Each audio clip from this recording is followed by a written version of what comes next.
called. Yeah, so I see we've got XYZ here. Thank you for being here. Time Phaser, OSC, Horse, of course, Matthew Velasquez. Thanks for hitting the like button. Just Janice, Shay Califer, Joel Thomas, Villainous. Welcome, everyone. All right. So the last stream of this type, well, the last stream on Dawn was us discussing, well, let me just jump over there. So I was discussing how Marquis de Sade, who gave us the word sadist and sadism, this atheist, how Darwin and Marquis de Sade's philosophies do not conflict. They're actually, they parallel each other. They are complementary. So there's no conflict between them. So Darwin's ideas suit this sadist perfectly well. Eric Montes, Rachel Barnett, Vegetal, welcome. Right, so let's move on to the next slide where I ended. So, well, remember, Charles Darwin, like de Sade, asserted that nature is a constant battle where the strong have the right to eliminate the weak. Natalie Hartz, welcome. Ia Enki, welcome. Sergeant Grinch, Tom Gyoka, welcome. All right, so let's think about, let's take Darwin's own comment. And how was my day, Joel Thomas? Yeah, today I was having fun. Ben Yosef, Dragon, welcome. Yeah, so today I was having a battle with my bank because, yeah, being a foreigner in Poland is so much fun. Anna Katana, welcome. EMB Maxim. Okay, great, guys. Okay, so no, how was your day? By the way, I should ask you. Thanks for asking, Joel. But it was a good day. It was a busy day. Okay, so Darwin tells us from death, famine, rape, and the concealed war of nature, we can see that the highest good which we can conceive, the creation of the higher animals, has directly come. So, Thunderous, welcome. So, the creation of the highest animals, which is the highest good which man can conceive, which Darwin could conceive, came from death, famine, rape, and the war of nature. So, this is a death cult. Do you understand? Darwin's ideas, the highest good comes from death, famine, rape, and the war of nature. A concealed war of nature, where nature is vicious, where only the fittest survive, the strongest survive. This has implications, so I'm going to use the next couple of slides to work through the logical implications of this for atheism and for Darwinism. Yeah, so no Darwin or atheist has the right to complain about violence, as violence is a direct product of Darwinian evolution, and that is perfectly said. Correct. So let's unpack that. For Darwin, man is not made in the image of God, but from death, rape, and violence. Nature created man in its violent image. Man is the highest image of nature. If the highest image of nature is man, and nature is violent, and the best of nature comes out of violence and death and rape, then do you see the kind of picture that paints of man? So man is thus the measure of all things. Man is the highest image of all things. This is the standard pagan view of the world, based, from paganism. This comes from well before the BC era, right?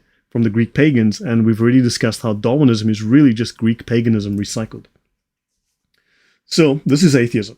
Now, if the highest good that produced humanity was death, violence, and war in nature, then one could say we are created in the image of nature's brutality, not God's goodness. So therefore, atheists have no leg to stand on when they claim that, the Christian church was so violent, because according to them, and 91% of atheists are Darwinians, right? 91% of atheists believe in Darwin.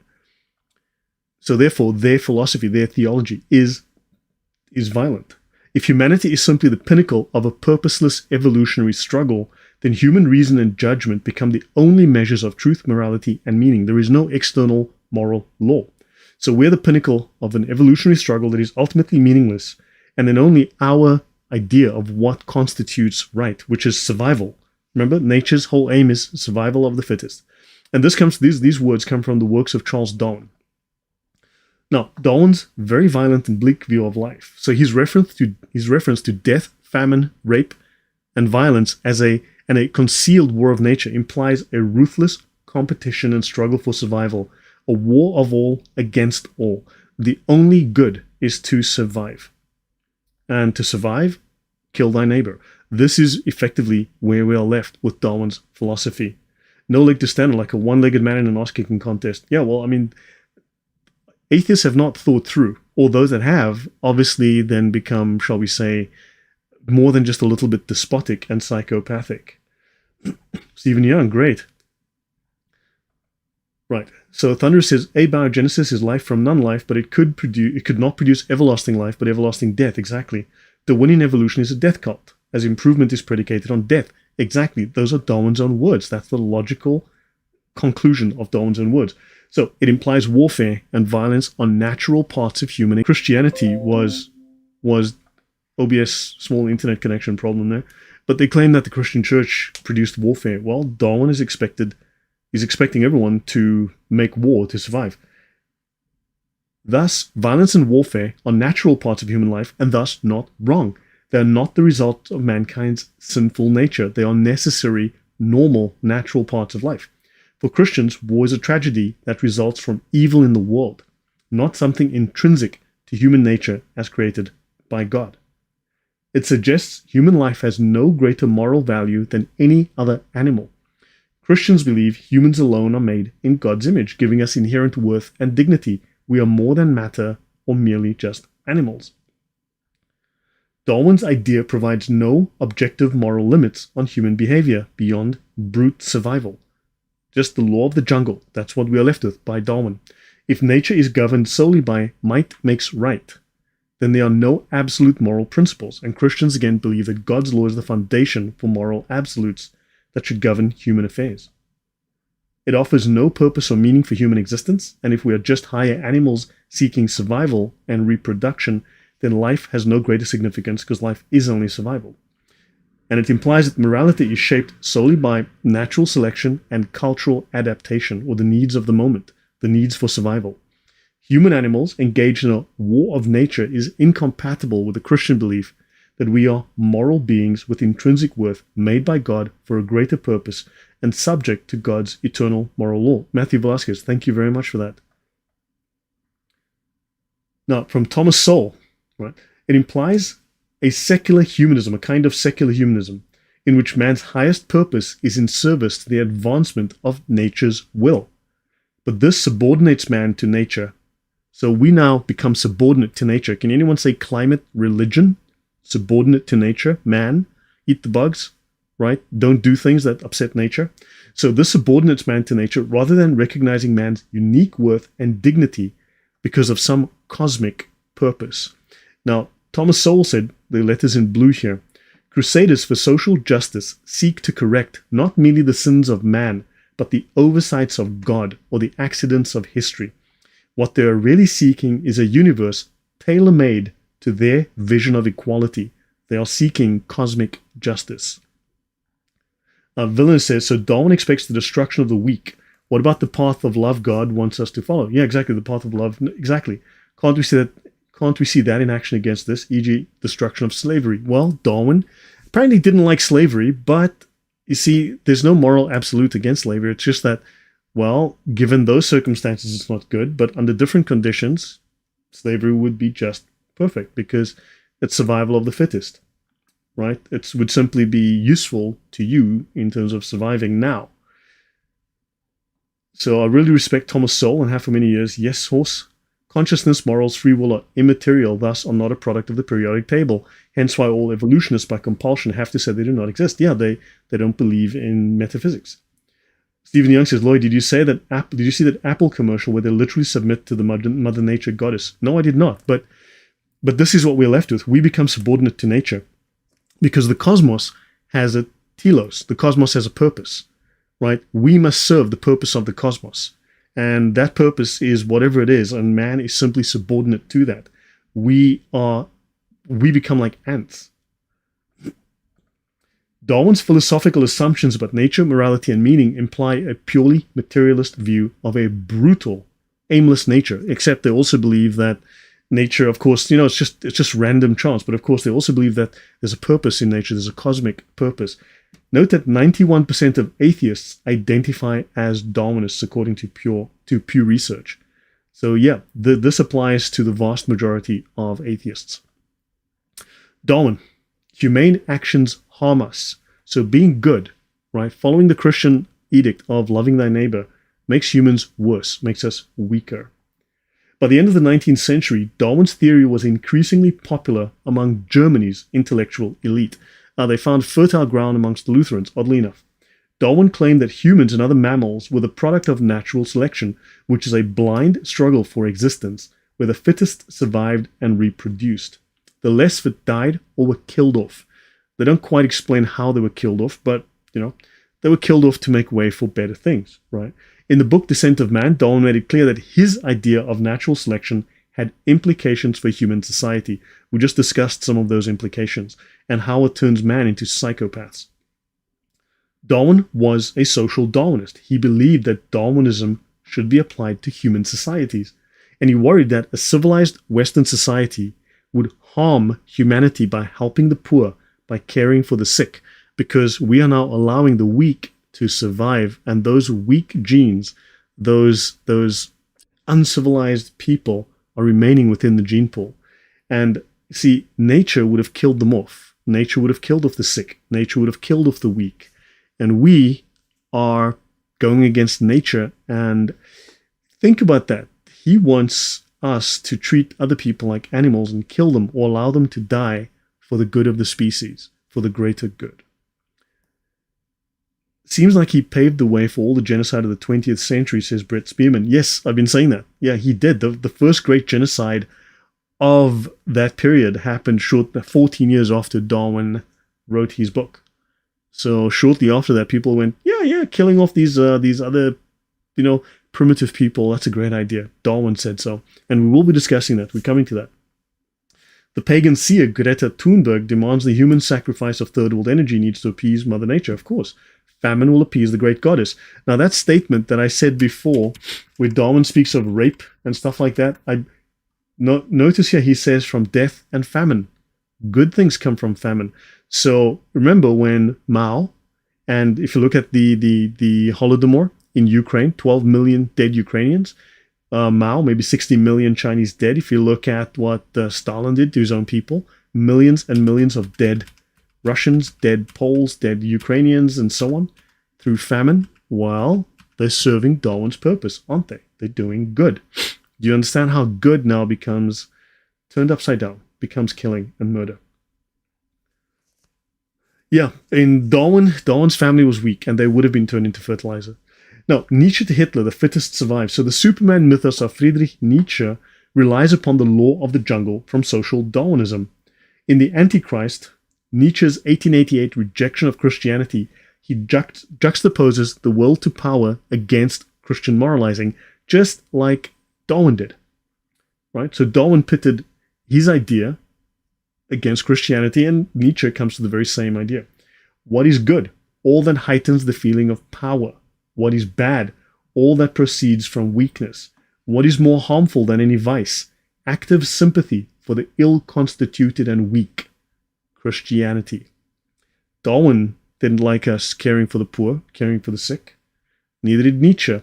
Nietzsche, of course, is being admired here by Adolf Hitler. We've discussed that in the Hitler series. He relentlessly stigmatizes Christianity as a pitiful antithesis to the emotions that enhance the feeling of life. So Christianity destroys life. A myth offering spiritual consolations instead of tangible gains, contradicting all natural urges toward assertion and victory. So power, yeah. So Adolf Hitler stated, nature puts living creatures on this globe and observes the free play of forces. She then bestows the master's right upon her favorite child, the strongest in courage and industry. Only the born weakling may perceive this as cruel, but he is merely a weak and limited man. Without this law, any conceivable higher development of organic living beings would be unthinkable. So there you go. This is Hitler repeating exactly what Darwin had stated, that through death, through famine, through rape and murder comes the development of the greatest good. Ultimately, only the instinct for self-preservation can triumph. Beneath it, so-called humanity, which is an expression of a combination of stupidity, cowardice, and conceited know-it-all attitude, will dissolve like snow in the March sun. Mankind has grown great in eternal struggle, and only in eternal peace does it perish. Well, if Christ is the Prince of Peace, then of course he's in the way of the eternal struggle, of eternal war. And that's the Darwinian message, and that's the Nietzschean message, and that, of course, is the message from Mr. Hitler here. So, yeah. So do we see now where Darwinism leads, where atheism leads? Atheists are Darwinists. This is the alternative that atheists are providing, this man-made religion of death. Let's briefly speak of abortion and Lilith. Now, there's a lot to be said here. I didn't go into much depth. This is just a very brief overview on Lilith. But this is the Lilith Fund. It provides direct financial and emotional support to Texans forced to travel to access abortions and those who need reproductive care close to home. This is not reproductive care. This is murdering your baby. This is Lilith. Okay, now you might call this Inanna or, this represents, one day when I do a talk on Lilith, which would be fascinating, we'll see how this effectively is also Lilith. Eternal war sounds like following a war god. Sound familiar? Yeah, sin. Well, yes, 1984, right? So, yes, villainous. Okay, Lilith is a female figure in Mesopotamian and Judaic mythology, the first wife of Adam, the primordial she-demon, an incarnation of lust, and a child-killing witch. No, all public schools haven't adopted Darwinism. They've had it forced down their throats. I discussed that in one of my atheist talks, how these people have captured the institutions and then forced their views on the schools. They captured the education system. So Darwinism is a death cult, and then they call religion violent. Now, Islam certainly is violent. This is true. But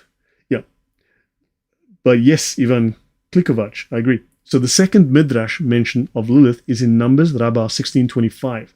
Moses pleads after God expresses anger at the Israelites, and Moses responds to a threat by God that he will destroy the Israelite people, pleading that God should not be like Lilith, who kills her own children.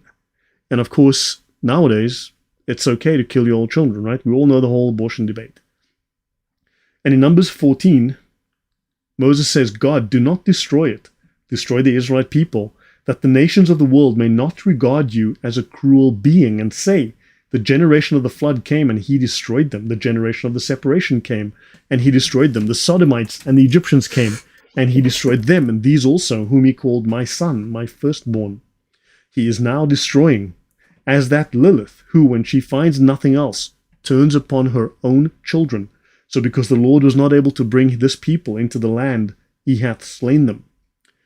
Okay, so now you've got Moses pleading to God, don't be like Lilith, don't kill your own children, because Moses says we are the children of God. But of course, we've seen with the abortion movement, to kill your child is something good, right? We've seen that already play out in the previous episode, and of course, we know what Darwin has had to say here. Now, Lilith is a feminist icon today. She is considered a feminist icon. She is worshipped within the feminist sphere as a model of, for atheist women, for atheist feminists to follow. Yeah. Right. Now, a different form of Genesis and no imago Dei. So Ernst Haeckel, this guy here, lived until 1919. He's the most famous German Darwinist of the late 19th, early 20th century. And he believed the most important aspect of Darwinism was the animal ancestry of humans, which would bring forth a complete revolution in the entire worldview of humanity. He was professor of anatomy at Jena University, and he was the earliest proponent of eugenics and euthanasia. He was a scientist, and science is going to bring us peace, of course. Right after it kills everyone in a major genocide because you're weak and sickly and not part of the superior Western races, according to scientists like Darwin. So this scientist supported eugenics and euthanasia. He dehumanized non-Western Europeans, that would be people like me, describing them as connecting links between the apes and white Europeans. The lower races, he says, are psychologically nearer to the animals, the apes and dogs, than to civilized Europeans. We must therefore assign a totally different value to their lives. In other words, a lower value. Fortunato Martino, thank you very much. Yes, it did bring a revolution that killed nearly 300 million in the civilized 20th century. Exactly. Science, way to go, science. Atheists need to admit this. Humanism is anti-human. Communism is anti-human. Socialism is anti-human. They are anti-life. They are death cults, quite literally. They're based on this idea. Now, he advocated infanticide for babies with certain kinds of disabilities, and we've seen other major atheists promote this as well. He said ethics should be based on evolution, and Darwinism proved human inequality, especially racial inequality. Now, was he misrepresenting Darwin, or was he understanding Darwin? He was understanding Darwin very, very well. Darwinism proves human inequality, especially racial inequality. So Christianity was untenable myths and revelation. So again, taking potshots at Christianity, taking potshots at the Bible, while completely ignoring the fact that these people are depraved, sick bastards. He viewed Darwinism as a triumph of reason over religious dogmatism, and saw it as a thoroughly modern and liberal perspective. Peter Singer, exactly, right? Margaret Sanger, Peter Singer, we've seen all this. Right, so this is all of these movements are anti-Christian. All of these movements set themselves up against God. They're all atheistic. All of them atheistic. They're not simply making a scientific choice, they're making an anti-Christian choice. So Hermann Joseph Schaffhausen, this guy here, he presented a paper at the meeting of the Versammlung Deutscher Naturforscher und Ärzte, so the Congress, or the meeting of German nature researchers and doctors, in 1867, titled On the Anthropological Questions of Our Time. He said that humans had developed from animal ancestors, and that humans are the pinnacle of creation, and that a divine plan directed the emergence of humans. Okay, what kind of God, though? We need to ask ourselves. Like Darwin, he argued that the biological and intellectual differences that separate humans from other animals are quantitative, not qualitative. And he noted that simian, which is monkey or ape-like traits, observed in the anatomy of both prehistoric people and existing lower races. So we're just an advanced monkey. You are just an advanced monkey. You're not in any qualitative way different. You just have to have more genes or something. Yeah, and atheists want to point the finger at Christianity. Yes, and atheism is this depraved, utterly depraved. All right, Haeckel was a scientific racist. Like Darwin, he was a scientific racist as well. So he plays a prominent role in the formulation of Nazi ideology. In the Scientific Origins of National Socialism, historian Daniel Gassman, that's this book here, states how Haeckel's Darwinism played out in Hitlerian horrors. The way you go, bananas for spare ribs. Okay, fine, I can agree, fine, I'll give you that one. So Daniel Gassman writes that the fact remains, on a basic level, the history of National Socialism in Germany and fascism in other countries, like Italy and France, must be viewed from the perspective of the scientific culture rooted in evolutionary biology under the sway of Haeckelian monism during the second half of the 19th and 20th centuries. Haeckel advocated a fundamental and radical departure from the established intellectual and moral traditions of the day. So they wanted to completely go off the rails with their own view of science. These people are building utopia based on science. That science just happens to be satanic, but that's a minor detail, you know. Yeah, don't question the science, right? Yeah, so not all life is equal according to Darwin, but not, yes, exactly, according to Darwin, not all life is equal. So taking potshots at Christianity only shows a weakness in your own position. Of course. Yes, Villainous, very good point. So he says they were drawing upon heretical and non-Christian traditions of thought, which I've stated, right? They're drawing upon paganism. These are non-Christian pagan traditions of thought. They just revived ancient paganism and called it science. And it says that stress the absence of a personal God, the meaninglessness of existence, the amorality of the cosmos, and opposition to linear, progressive conceptions of history. To him, the monotheistic God was dead. Mankind was divided into separate and eternally divergent biological races, and transcendent religions were rooted in anti-scientific superstition. Of course, it's Dawkins. They're all these are pagans. Morality was relative. Of course, and ideas that came to be accepted among many of the educated and semi-educated in Europe as irrefutable truths that was sanctioned by the most up-to-date science. So in other words, the educated elite of Europe accepted these ideas as normal and correct because they were scientific. They became scientific psychopaths. They became scientific racists because in the name of science. So yeah, Haeckel's notion served as a major theoretical basis for National Socialist activity.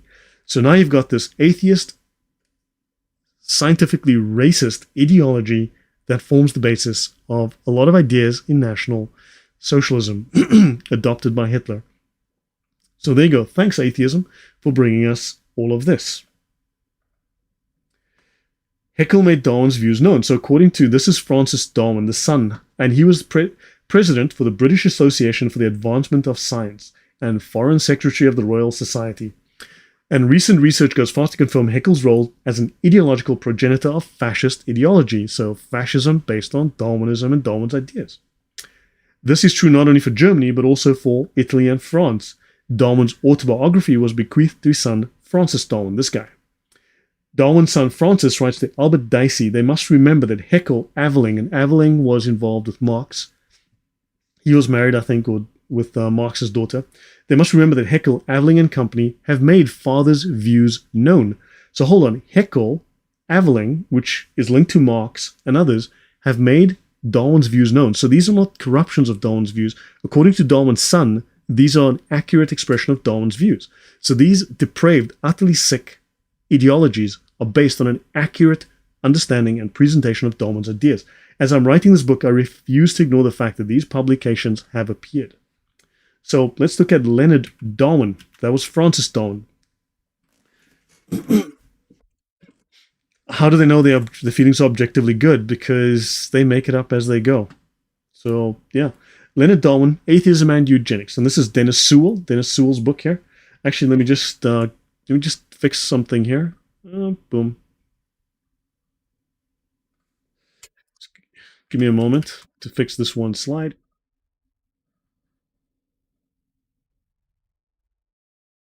Okay, here we go. So that's the book, The Political Gene, How Darwin's Ideas Changed Politics, by Dennis Sewell.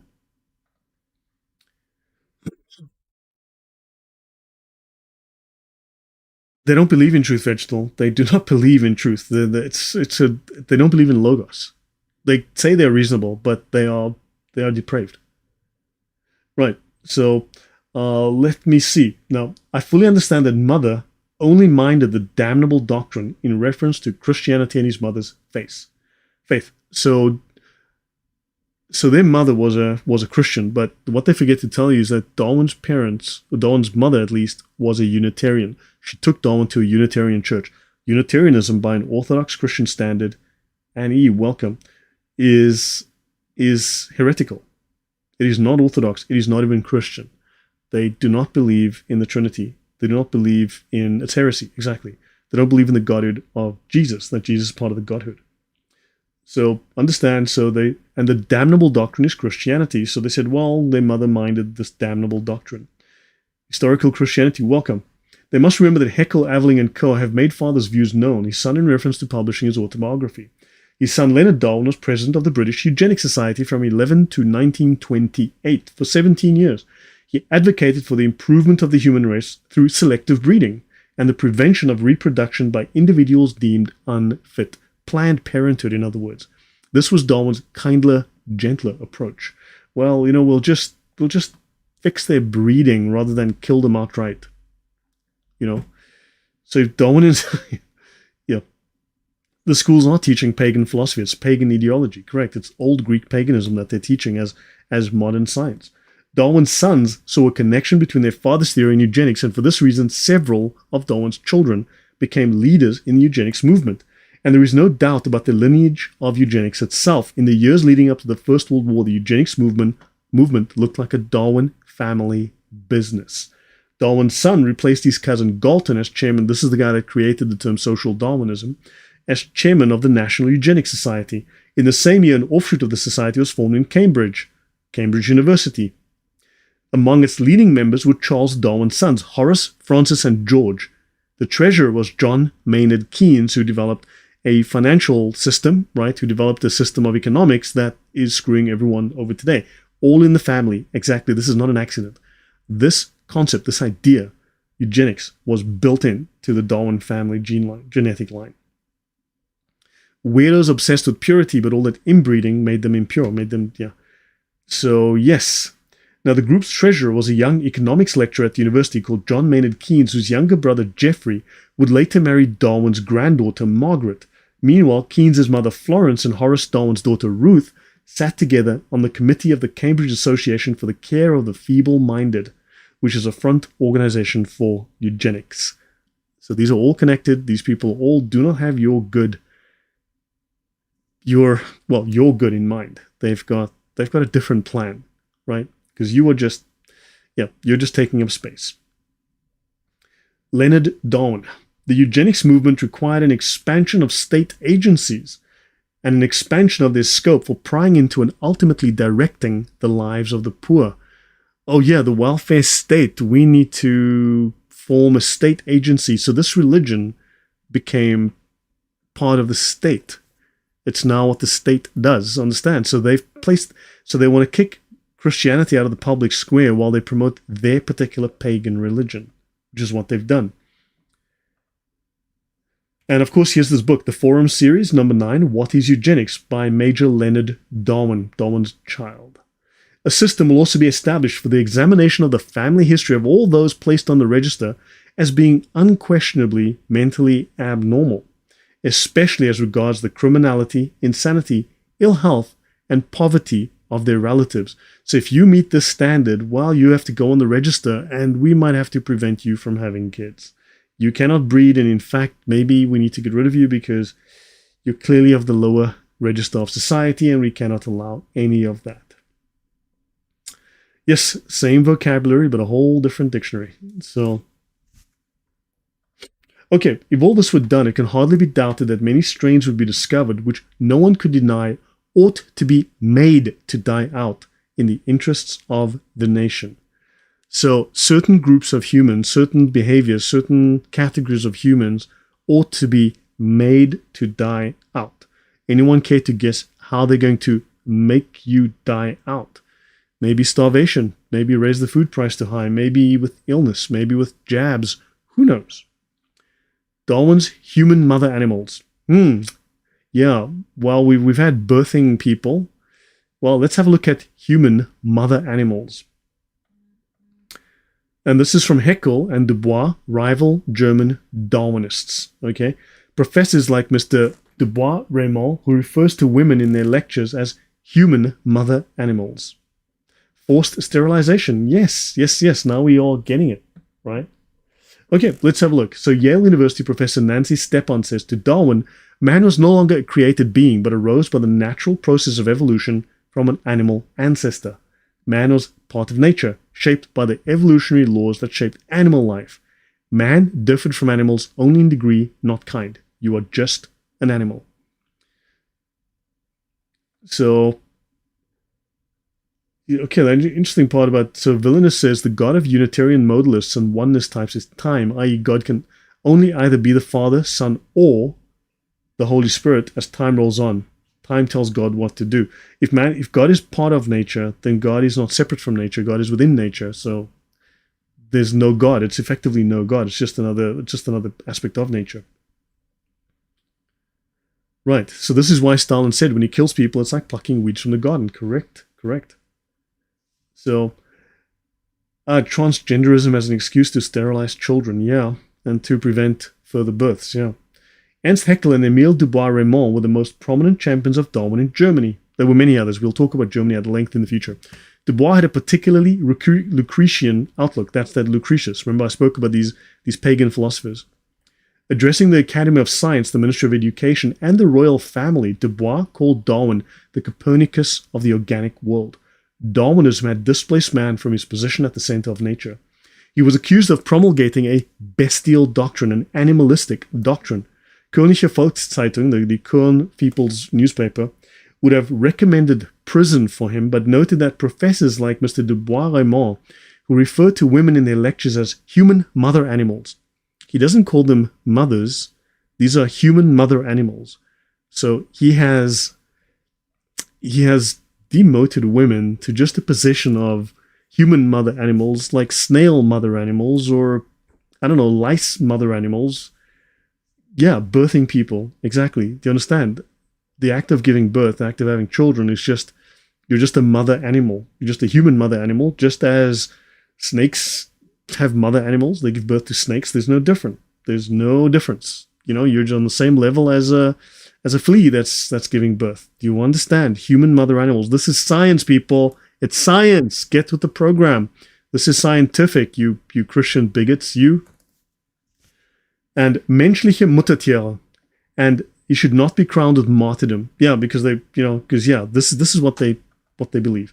An aristocrat begged him to drop the term menschliche Muttertiere, since abusing women had never been the German way. Yeah, we talked about Luther one fine day on that school. The role of Darwinism in Nazi racial thought. Okay, that's Richard Weikart. So let's have a look here. Konrad Lorenz, who won the Nobel Prize. Yeah, in Darwin's case, human mother, sister, cousin animal. Exactly. Pseudoscience and nothing new under the sun. Do you understand how this... Do you understand how depraved and disgusting this Darwinism, this atheism actually is? There's nothing human about it. It is anti-human. Konrad Lorenz expressed amazement that anyone could even doubt evolutionary theory. He argued that evolutionary theory is the best antidote for belief in human equality. So here he is fighting for human inequality, just as Darwin stated. Race makes us unequal. We are the superior race because Europe. And those people from Africa, well, they got some nice land and some resources we might want, and we got the bullets, right? So he argued that blah, blah, blah, and it buttressed Nazi racial thought. So evolutionary theory by Darwin basically strengthened Nazi racial thought. Lorenz argued that the Christian command to love your neighbor as yourself is an evolutionary imperative, since for us the race and folk are everything and the individual person is as good as nothing. This command is for us a completely obvious demand, which is collectivism. So he's reinterpreting this as collectivism, but this is very much a racial... Remember, National Socialism was not world socialism. This was not... The Comintern was the Communist International. Hitler had no interest in that. He believed in race-based socialism. So this was the German race. So this is why collectivism, but on a small scale, based on the nation, based on the race. He says here, there is a close analogy between a human body invaded by a cancer and a nation afflicted with subpopulations whose inborn defects cause them to become social liabilities. Hitler was a communist. He just was a different type of communist. They were National Socialists. He disagreed with Marxist socialism.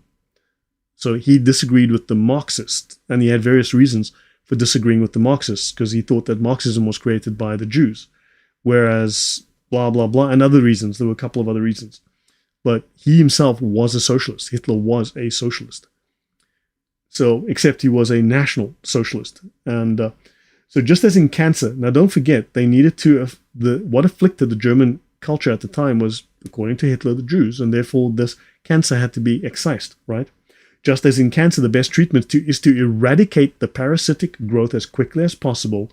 The eugenic defense against the dysgenic social effects of afflicted subpopulations is equally drastic measures. Anela, welcome. So yeah, drastic measures, maybe like the final solution, maybe just, maybe you want to kill 6 million people, who knows how. When these inferior elements are not effectively eliminated from a population, then just as when the cells of a tumor proliferate throughout a human body, they destroy the host body as well as themselves. This man won the Nobel Prize for Physiology or Medicine in 1973. Here he is talking about genocide as a scientific pursuit. This is his defense of what Hitler did. Understand? So this is Konrad Lorenz. He wins a Nobel Prize while being a complete psychopath. Konrad Zacharias Lorenz was an Austrian zoologist, an ethologist, and ornithologist. He is often regarded as one of the founders of modern ethology, the study of animal behavior. This is a Nobel Prize winner, of course, yes. A Nobel Prize winner. Now let's talk about racial hygiene and preserving the favored races. No newborn infant should be declared human until it has passed certain tests regarding its genetic endowment. And if it fails these tests, it forfeits the right to live. That is Dr. Francis Crick, Nobel Prize winner in 1962 for the co-discovery of DNA. the double helix of DNA with Watson and Crick. And he says that no infant should be declared a human until we've run a few tests, and if 10 push-ups, give those newborns 10 push-ups, ask them to run a mile and do a few maths puzzles, maybe a couple of crosswords. And if the baby can't do that, it forfeits the right to live.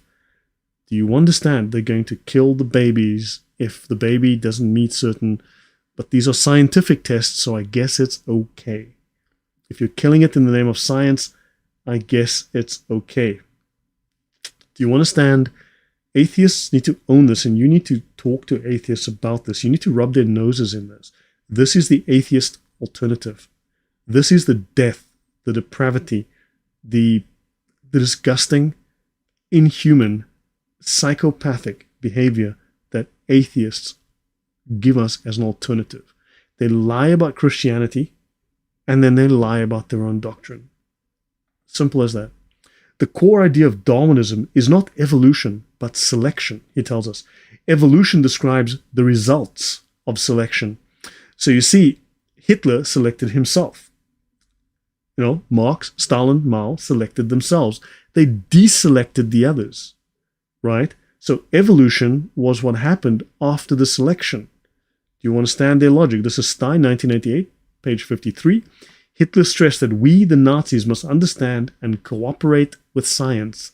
And what do atheists say? The same. Atheists are just following the science. They're just cooperating with the science. So you've been deselected. Please report to the incineration chamber or for the jab that will put you to sleep for a long, long time where you'll never wake up, and so that evolution can go on. Do you understand? Darwin told us evolution comes through death. The good comes out of death. And well, they're just helping evolution along. So genocide as immunology, the psychosomatic source of culture by Richard Koenigsberg. In my monograph, Hitler's Ideology in 1975 and several recent online publications, Nationalism, Nazism and Genocide and Ideology, Perception and Genocide, I present an analysis of recurring images and metaphors that appear in Hitler's writings and speeches. Based on this analysis, I conclude that Hitler's ideology possessed a coherent structure revolving around the idea of Germany as an organism and Jews as a pathogenic microorganism whose presence could lead to its demise, and genocide grew out of the logic contained within this ideological fantasy. So all of you came to this conclusion earlier than this statement, but understand that genocides of the 19th and 20th centuries came directly out of the ideas of Darwin being implemented. The Marxist atheist genocides are an implementation of Darwin's ideas of racial hygiene. It's that simple. This is atheism. This is the logical, practical, scientific application of Darwin's ideas, Darwinian atheism. Let's look at evolutionary. Thank you very much, Matthew Velasquez. I really appreciate the support. Thank you. So why is this not, we've only started to waken up the agenda now? Yeah, because, Rachel, I've got software that I use. I pay for software that can index a whole stack of data. It can go through thousands and thousands of books. I think 25,000. So I can index up to like 25,000 documents and find keywords, and I can mix and match. Then when I find things, I can then pull these into other sources. I can index those terms and find things and, find connections, find meanings, find links. So most scholars have been searching manually through data, but I'm able to sort of index this, and this allows me to find these connections. So the banner of progressive Darwinists carries the words development and progress. From the camp of the conservative opponents of Darwin, hear the call, creation and species. The gulf that divides the two parties is growing from day to day. Each day, new weapons, pro and con, are pulled up from every side. Each day, broader circles are taken hold of by this enormous movement. That's Ernst Haeckel at the 30th meeting of German naturalists. So in other words, he says there is a fight, and progressive Darwinists. Killing of the aged is also part of this idea. Yes, correct, villains. So now you've got progressive, the whole progressive left, the liberal progressive left. This is a Darwinian idea, and they're stating bluntly, they knew this is causing a moral divide. Yeah, I did believe that atheists have the right to abort themselves up to their 300th trimester. Yeah. So, in his Ontogeny and Phylogeny, Harvard paleontologist Stephen Jay Gould wrote, Haeckel's evolutionary racism, his call to the German people for racial purity and unflinching devotion to a just state, right? This is morally just, but also legally just. His belief that harsh, inexorable laws of evolution ruled human civilization and nature alike, conferring upon the favored races the right to dominate others, all contributed to the rise of Nazism. So there is plenty of support. Nazism is an expression of atheistic Darwinism. Atheists need to own this. This is why they desperately want to claim that the Nazis were Christians. They desperately want to claim that Hitler was a Christian, because when you look at what they believed in the very same Darwinian theory of natural evolution that atheists themselves believe at a 91% rate. This is exactly, atheists believe exactly what Hitler believed, what Marx believed. So this is exactly the same idea. And these ideas lead only to murder and genocide. Oppression, murder, genocide. Yeah, this is it. So, yeah. Now, Haeckel rejected any attempt to regard the world as immaterial or non-natural, so he was obviously just a materialist. Hitler himself claimed specifically to be a materialist, which makes him an atheist in that sense, right? Unequivocally rejecting revelation and theological faith. Theological beliefs are incompatible with scientific data and therefore unreasonable.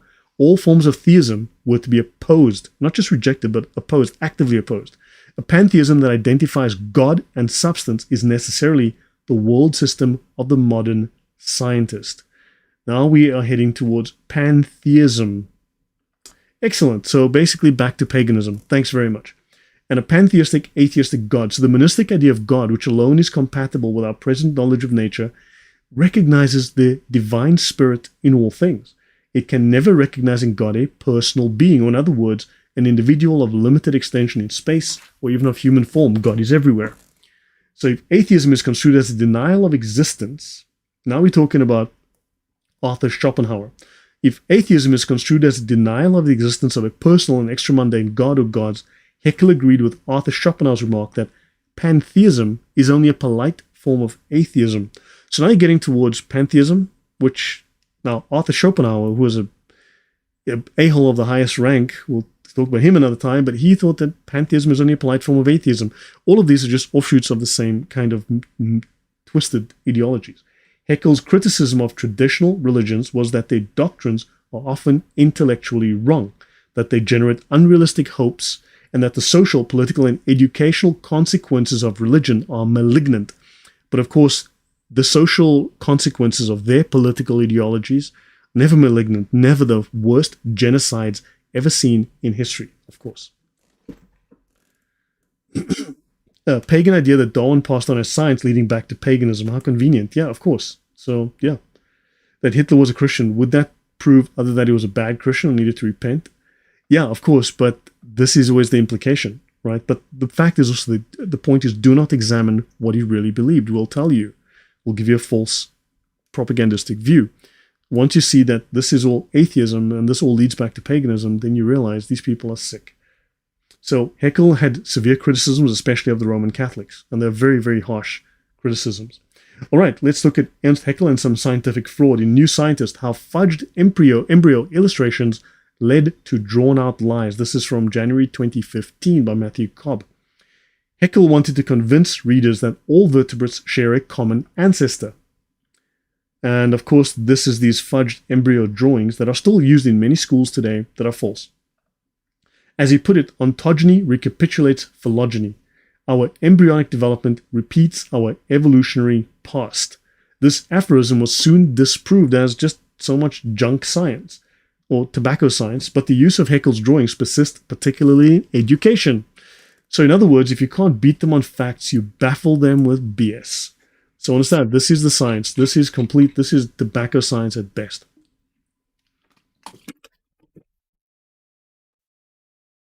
Of course, vegetal, yes, there's no good and there's no evil. There's even no justice. And that's in the words of the very famous Richard Dawkins. But Christianity is evil. Of course. Yeah, those embryos have us looking like shrimp. Of course they do. Like little ducks or something as well, chickens. So death, of course, brings life. And this is the descent of man. I'll go another couple of minutes, right? We'll end soon. So we're at page 92. This will probably go to about 130 slides. So I might do one, maybe two more of these. Okay. So by this paradigm, extermination of those considered inferior is considered natural. This is so, guys. If you do like what I'm doing, please do like, share, and subscribe. Tell your friends, and please use this stuff to just show others, to defend the faith, but also to show atheists just how wrong and twisted their ideas are.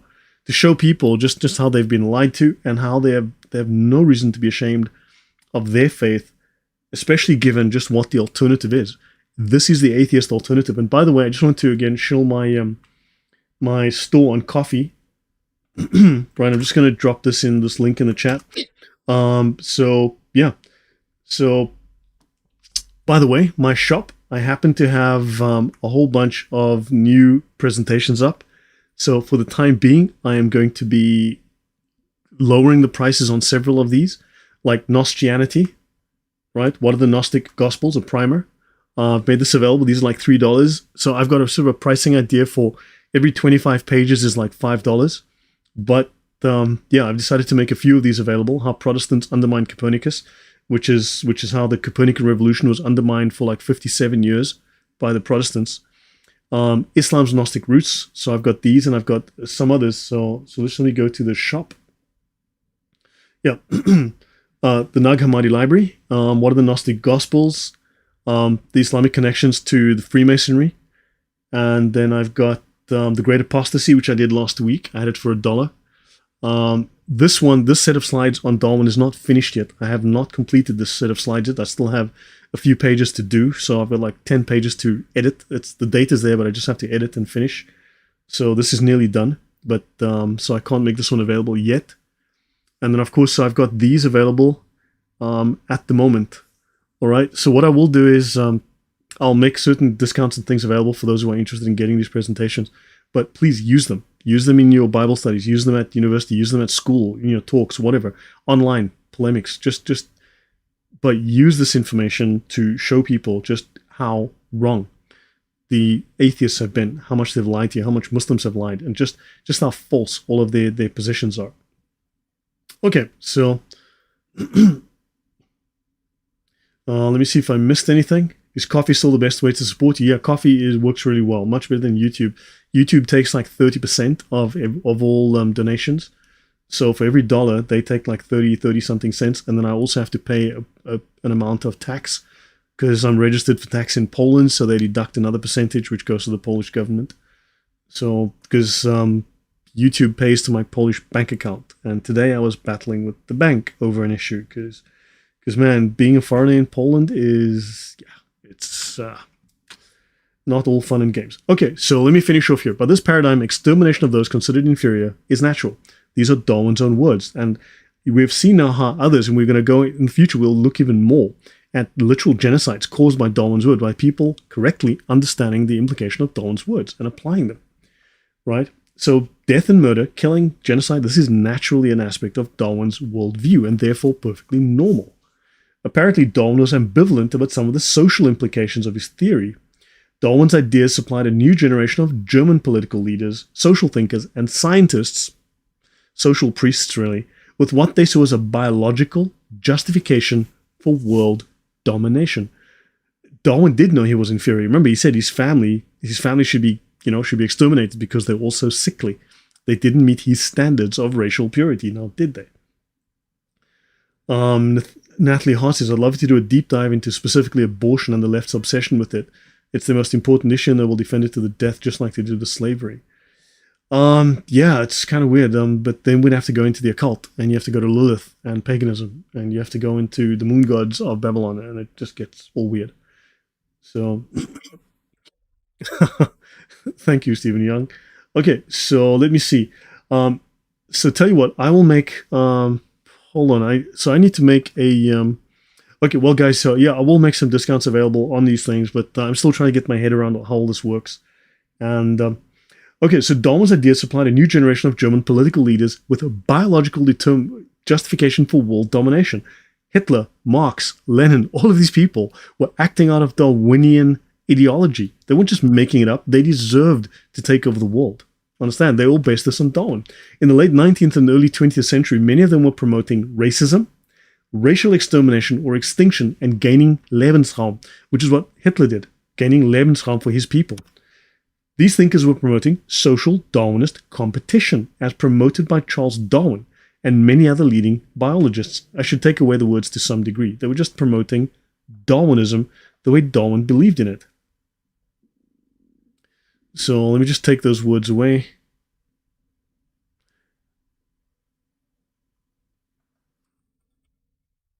There, that would be more accurate, just as promoted by Darwin. As you've seen, these are Darwin's own words. So let's look at the term Lebensraum, living space, living room. Okay, room to live. Yeah, actually, very good point, Thunderous. The attack on abortion is really an attack on God, as life is precious. 2, it's like a child sacrifice per Canaanite child, but to the God of humanism. Yeah, it's remember, we're back to paganism. So it's child sacrifice. This is sacrifice to Baal. This is simply, it's in the Bible. It's been discussed. You shall not pass your children through the fire. You shall not make a sacrifice of your children. Well, thank you very much for the support from Atex. Thank you very much. So that's why Hitler went east in World War II for vital space. Yeah, for living space. Right, so now this is a slide here about Lebensraum for my Hitler Youth educational presentation. This is from the US Holocaust Memorial Museum, right? And this slide, right, for a Hitler Youth educational presentation in the mid-1930s, and it's entitled 5,000 Years of German Culture. This slide references Lebensraum, the need for living space in German history, and it says here, wachsende Volkszahl, growing numbers of people, growing population, im fargen Nordland, zwang neuen Lebensraum zu suchen, forces us, so growing population im fargen Nordland, in the Northland, forces us to look for new living space, to search for new living space. Das innerlich morsche Römerreich bricht im Ansturm der Germanen zusammen. So the inwardly crumbling Roman Empire, the Roman Empire is the Roman Catholic Church, he's talking about the church, collapses with the German onslaught. So the Christian empire, the Christian culture is being destroyed by the Germans, which is very interesting. If Hitler was a Christian, why was he wanting to undermine and destroy the Christian culture, the Roman Empire? You could say Roman. Well, Matthew Velasquez, thank you. Just 2 days ago, Lord, I relayed what you taught in monotheism about the Muslims saying Abraham was a Sabaean to a co-worker. He was being anti-Semitic. He gave me the side eye. We're still friends. Great. Okay. Yeah, well, keep hitting them with facts, right? Keep hitting them with facts. Right. Now, Gerhard Kittel was a Lutheran theologian, right? I've discussed others during the Hitler series. I discussed other Protestant theologians who altered the Bible, altered Christian doctrine to suit Nazism, to make Nazism and Christianity compatible. Because remember, the Nazis were claiming that their Nazism was true Christianity, that Nazism was Christianity. Don't forget, Islam is also the true Christianity, and not to worry, there's 1,000 other sects that their Christianity is the true Christianity, whatever it is, right? Their Buddhism is the true Christianity. So we can add theologians to that list, okay? So not just scientists that went off the rails, theologians too. Gerhard Kittel is just one of many, right? German Lutheran Protestant theologian. He supported Darwinism, and he sought to bend theology to provide a religious justification for the Holocaust. He was an enthusiastic supporter of the Nazis and an open anti-Semite. In May 1933, he joined the Nazi Party. He had no previous involvement in politics, but he called the party a Völkisch renewal movement. So a renewal of the people, a renewal of the folk, right? A renewal in the population, but a renewal of the people's culture. So a movement on a Christian moral foundation. So the Nazi Party was a renewal of the German people on a Christian moral foundation. This guy's a Lutheran theologian. He follows Luther. Luther knows best. Luther was the greatest theologian to ever live. He can't be wrong. After his arrest, Kittel maintained his work was scientific. My work is scientific, right? And he was motivated by Christianity. I was being Christian and I was being scientific. He can't be wrong, right? Because he was following Luther, I guess. He was a professor of evangelical theology and New Testament, and he published studies depicting Jewish people as the historical enemy of Germany, Christianity, and European culture in general. Real enlightened guy. He spoke for stripping of citizenship from German Jews. Let me fix my typo there. See, I've got a bunch of typos in these things. And stripping of citizenship. Oops. Yeah, so he argued for the stripping of citizenship from German Jews, the removal from medicine, law, teaching, and journalism, and to forbid marriage or sexual relations with non-Jews. So yeah, real forward-thinking, scientific, definitely scientific here. So yeah, he's Christian, he is scientific, and he's Darwinian. Actually, he's neither scientific nor Christian, but he was definitely Darwinian. Do you understand? This is where Darwinism leads us. Yeah. Mein Kampf, don't forget, Mein Kampf was supposed to be the new Bible for the German Reich. Mein Kampf was the new Bible. Hitler was the new Christ. So William Albright wrote that in view of the terrible viciousness of his attacks on Judaism and the Jews, which continued until at least 1943, Gerhard Kittel must bear the guilt of having contributed more, perhaps than any other Christian theologian, to the mass murder of Jews by Nazis. We've already discussed at length the claim of Hitler's Pope. These were Hitler's Lutherans. These were Hitler's Protestants, quite bluntly. If anybody in the theological camp of the world was supporting Hitler, it was Protestants. If Protestants hadn't voted for him, Hitler would never have come to power. He would have been nobody. The Catholics voted against him. Protestants overwhelmingly voted for him. Protestants were the ones who supported him and got him into power, and there you go. Right? Understand. Ben Yosef, thank you. Thank you very much. Much appreciated. Mein Kampf and Mein Jihad. Yeah, I've been saying that since forever. If you watch my Hitler series, I've been calling it Mein Jihad. Yeah, because it's my fight, Mein Jihad. Exactly. I bet Luther's book about the Jews inspired him. Certainly, yeah. Okay, so guys, yeah, I should finish here. I'll do one more slide. I'll finish on this slide, okay? Scientists misrepresenting Darwin or accurately presenting Darwin? No, they're accurately presenting Darwin's ideas. The war of annihilation is a natural law without which the organic world could not exist at all, German zoologist Gustav Jäger said in 1870. Just as in nature, the struggle for existence is the moving principle of evolution and perfection, so also in world history, the destruction of the weaker nations through the stronger is a postulate of progress. German ethnologist Friedrich Hellwald, 1875. Thank you, Shane. Much appreciated. It says your work and study and knowledge is amazing. Thank you. Much appreciated. According to Darwin's theory, wars have always been of the greatest importance for the general progress of the human species. The physically weaker, the less intelligent, the morally lower must give place to the stronger. German biologist Heinrich Ziegler, 1893. Now, I gave you my conclusions, but now we've got some of the best scientific minds of the 19th century. And they happen to be saying the very same thing. Don't forget, these people are scientists, so they can't be wrong because they're using science. Such mating is contrary to the will of nature for a higher breeding of all life. This precondition for this does not lie in associating superior and inferior, but in the total victory of the superior. The stronger must dominate and not blend with the weaker, thus sacrificing his own greatness. Adolf Hitler. So there you go. So I'll leave this one here. Thank you for that bit of German voting history, Lloyd. So many little gems. Thank you.